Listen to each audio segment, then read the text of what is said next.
நல யோகான்னு இருக்கு. இப்ப நலம்னா என்னது? யாராவது ஒருத்தர் சொல்ல முடியுமா? நான் நலமா இருக்கேன் அப்படின்னா என்னது? நலம்னா என்னது? நோயே நொடி இல்லாம இருக்கிறது. நோய். அது என்ன நொடி? தேக ஆரோக்கியத்தோட இருக்கிறது. தேக ஆரோக்கியமா இருந்தா உங்களுக்கு என்ன கிடைக்கும்? என்ன லாபம்? டாக்டர் கிட்ட போக வேண்டாம். டாக்டர் கிட்ட போகாம இருக்கிறதுனால வாட் யூ கெயின்? நம்ம சந்தோஷமா இருக்கலாம். என்ன தோஷம்? சந்தோஷமா இருக்கிறது. சந்தோஷம். ஆமா. அப்போ நமக்கு இந்த தனி மனித ஒழுக்கம் இருந்தா நமக்கு என்ன கிடைக்கும்? சந்தோஷம் கிடைக்கும். தனி மனித சந்தோஷம் கிடைக்கும். ஆமா. அப்போ நம்முடைய ஏர்னிங்கே என்னது? எந்த செயல் செஞ்சாலும் அதுல நமக்கு என்ன கிடைக்கணும்? சந்தோஷம். சந்தோஷம்ன்றது தோஷம் இல்லாத நிலை. இருள்னு ஒண்ணு கிடையாது. வெளிச்சம் இல்லாத நிலைக்கு பேர் என்னது? இருள்.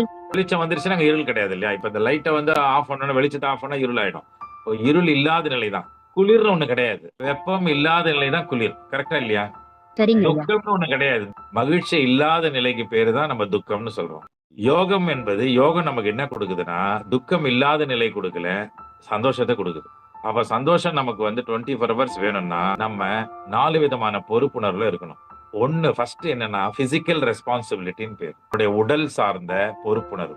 இந்த உடலை நம்ம வந்து பொறுப்பா பார்த்துக்கணும். இந்த உடலை நம்ம எத்தனை மணி நேரம் பாதுகாத்துக்கணும்னா 24 ஹவர்ஸ் இந்த உடல் மேல நம்ம அவேரா இருக்கணும். இந்த உடல் என்னுடைய உடல்னு நினைக்கிறீங்களா? இல்ல உடல் என்றது நமக்கு கொடுக்கப்பட்டிருக்கு? உடல் கொடுக்கப்பட்டது. கொடுக்கப்பட்டது.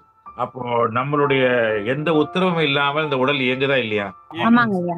இப்போ நான் பேசிட்டு இருக்கேன், நீங்க கேட்டுட்டு இருக்கீங்கன்னாக்கா நமக்கு லிவர் வந்து 500 வேலை செஞ்சுட்டு இருக்குது, இந்த கண்ணுக்கு குளுக்கோஸ் போயிட்டு இருக்குது, ஆக்சிஜன் போயிட்டு இருக்குது, உள்ளுக்குள்ள ஒரு பெரிய தொழிற்சாலை வேலை செஞ்சுட்டு இருக்குதுன்னா இந்த உடல் மேல நம்மளுக்கு கவனம் இருக்கணுமா வேணாமா? நம்ம வேலை செய்யற கம்பெனி மேல கவனம் இருக்குது, அடுத்தவங்க மேல கவனம் இருக்குது, நம்மளை தாங்கி இருக்கிற நம்மளை வழிநடத்தி செல்லுகின்ற இந்த உடல் மேல நம்மளுக்கு 24 ஹவர்ஸ் கவனம் இருக்கணுமா வேணாமா?